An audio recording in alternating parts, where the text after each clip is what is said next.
Onto your markets news now. Asian stocks were generally down today, with the Hong Kong and Chinese stocks falling the most on the day. They were dragged down by banking and energy stocks, while investors mailed disappointing August manufacturing data coming out of China.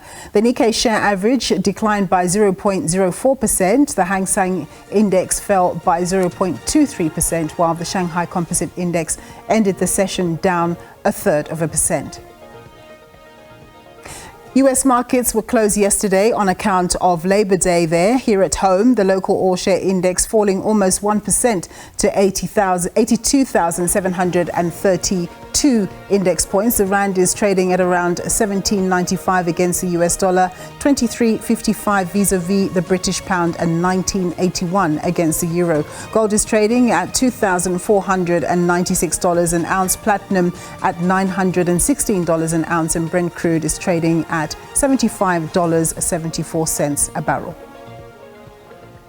Martin Smith is a portfolio manager at Anchor Capital, and he joins us now. Very good afternoon, Martin. So US markets were closed due to Labor Day yesterday. What issues do you think they'll be trying to catch up on with today? And of course, I know that this week there's going to be quite a bit of important data coming out.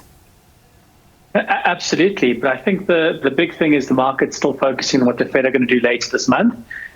Is it 25 basis points cut, or is it 0.5%? I think it's probably going to be, or more likely than not, going to be only 25 basis points, with about a 20% chance of it being 0.5%. So I think the market's very much kind of keeping its eye on that, and that's the focus. But like you mentioned, you've got those jobs numbers out on Friday, which will also obviously inform kind of where the economy is and what the Fed might do. So I think we'll tread a bit of water waiting for those two big data points. Yeah. So since our government is in China to try and improve the trade balance between the two countries, I thought we should pay a bit more attention to what's happening with the Chinese stock market. It seems to have been quite sluggish of late, with the property sector in particular a major bane for that market. What's your take on that market and its potential? Because of course it is very key, particularly when we look at Chinese demand for commodities, which feeds into the South African economy and so on.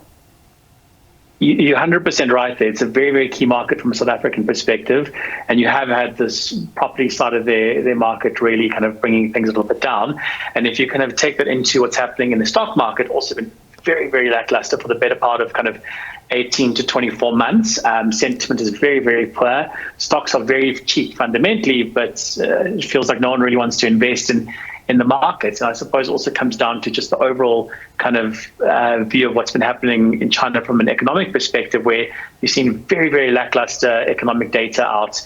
You cited at the beginning of the show some more data out, I think it was yesterday, on their factory activity. So it's not looking good, but I'm hoping it'll turn, obviously, from a South African perspective and also from an investing in China perspective, where, again, fundamentally, these stocks are very, very cheap. And you could see a very good bounce if you just see a little bit of kind of activity pick up from a GDP perspective, but also, more importantly, sentiment really starting to pick its head up. Yeah, I always find it very interesting how we get excited all around the world about data coming out of the United States. But here at home, when we have data coming out, we don't see the market behaving in the way that it should, or we think it should. So we had the GDP number come out for the second quarter, up 0.4%. Of course, not, knocking the lights out, but still it's a much better print than the first quarter.